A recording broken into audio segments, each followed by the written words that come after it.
თავი 32. დაინახა ხალხმა, რომ აგვიანებდა მოსემ თიდან ჩამოსვლას.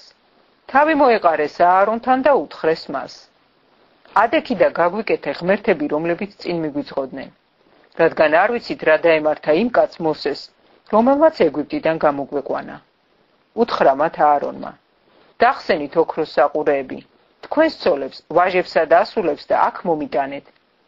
დაიხსნა მთელმა ხალხმა საყურეები ყურებიდან და მიუტანა აარონს.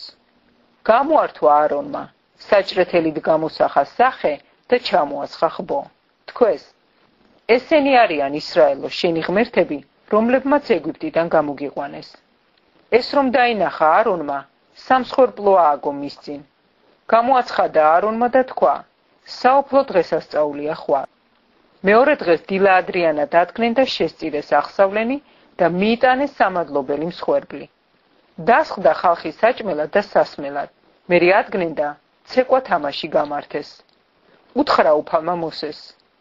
ძირს ჩადი, რადგან გაირყვნა შენი ხალხი, რომელიც ეგვიპტიდან გამოეყვანე. მალე გადაუხვიეს გზიდან, რომელიც დაუდგინე. ჩამოასხეს ხბო, თაყვანს ცემენ მას და მსხვერპლს წირავენ. ამბობენ, ესენი არიან ისრაელოს შენი ღმერთები, რომლებმაც ეგვიპტიდან გამოგიყვანეს. უთხრა უფალმა მოსეს.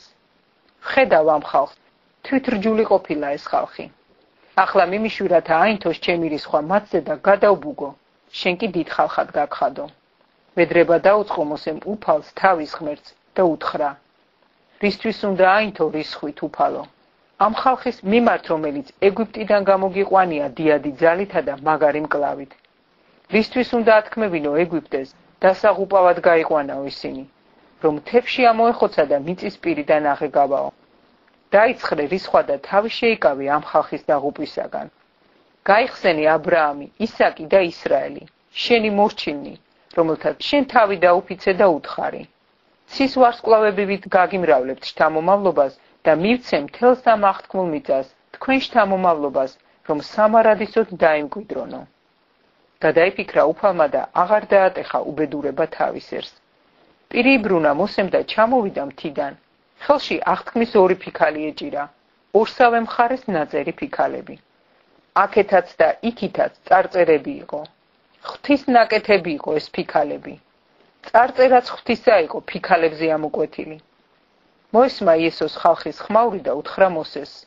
საომარი ყიჟინაა ბანაკში. თქვა მოსემ. ეს არც გამარჯვების ყიჟინა და არც დამარცხების ზარი, არამედ სიმღერის ხმები მესმის. როგორც კი მიუახლოვდა ბანაკს და დაინახა ხბოდა როყვა, რისხვით აღინთო მოსე და ხელიდან გააგდო ფიქალები და მიამსხვრია მთის ძირას. აიღო მათი გაკეთებული ხბო, ცეცხლში დაწვა, მტრად აქცია, წყალს მოაფქვია და ისრაელიანებს შეასვა. უთხრა მოსემ აარონს, რა დაგიშავა ამ ხალხმა ასეთ დიდ სოდვაში რომ ჩააგდე. უთხრა აარონმა, რისხვით ნუაინთება ჩემი ბატონი. შენ ციცი რომ ბოროტებისკენ არის მიდრეკილი ეს ხალხი.